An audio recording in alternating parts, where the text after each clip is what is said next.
So I've got some footage on the side of the screen here showing how we screen for QL functionality. And if you can see here on the screen that we've just shown a movement from each side, and how there's a particular hinge or a little dink. What we should be seeing is a really smooth curve. So any dinks or any straight bits shows us there's some inhibition possibly. So this is one of the exercises that's going to really help with the mobility and function of your lower back in the lumbar area of your spine. So if you've been sat on the bike for hours and you get off and it's all a bit tight, this is a really good exercise to do. Now, as with some of the other exercises you may have seen on some of the other videos, that we can do those exercises pretty much as many times as you like in a day. This one is quite a deep exercise, so maximum of twice per day. Once in the morning and once in the evening, and we'll build up to the number of reps that you can do because as I said, it's quite a deep exercise.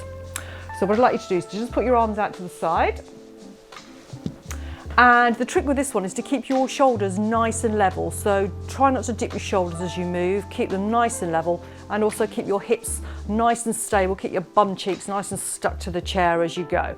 With control, you're just going to move the top half of your body, and we're just moving this lower part, the lumbar part of your spine. So you're going to move as far as you can without your hip moving off the chair. And you're going to start off by doing that 4 times to one side.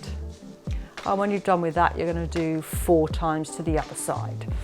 So once you've done those a couple of days maybe, then you can start to up the number of reps you do to maybe 8 and then a maximum of 12. So twice a day, maximum of 12 to one side, 12 to the other. And we're looking for some really nice movement in the lower spine. This is one of my absolute favourite exercises to do before I've done any workout, but certainly after I've done a workout or a really long ride, because it just feels lovely to get that movement in the lower back after you've been sat in one position for ages. And actually, it's the same as if you've been sat at your desk all day. This is a really lovely exercise to do just to get that mobility back into the lower spine. So laying down, you're going to bring your feet up like Chippy's got his here. You want your knees together and then your arms out to the side. And then you're going to very slowly, with control, move your knees towards the floor. And you're going to stop at the point at which you can't keep the opposite shoulder pinned to the ground. So if that starts to lift, then you're going to stop. Lovely. And then you're going to come the opposite way. So you can do a little bit more pace, but with control. Now, if you want to make this a little bit, get a bit of flexibility and a little movement into the upper part of the spine as well, if you bring your arms up, so hands in the middle, and then you're going to move your arms to the opposite way to your legs. Super. So here we're getting a lovely bit of movement, and you won't be able to go quite so far because you're twisting both opposite parts of the spine. So why are those important? Why are those important to us as cyclists particularly?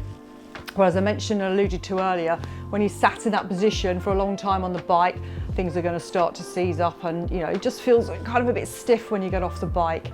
So in terms of just how comfortable you feel, it's really important, but also what we're trying to look for is maximum biomechanic functionality in all parts of our lower back and into our shoulders, in fact, our whole body.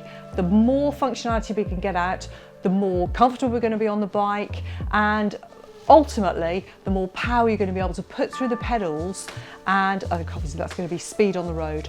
Also, probably the most important thing as endurance athletes, when we're doing these really long efforts, really long events maybe, that actually what we don't want to do is to get injured or to have some niggles, and these exercises are just going to keep everything moving nice and freely. That's what they're called, iMove freely exercises, and prevent any injury that's going to pop in. Thanks very much for watching today. More information, more videos over on the Biomechanics playlist. Thanks very much.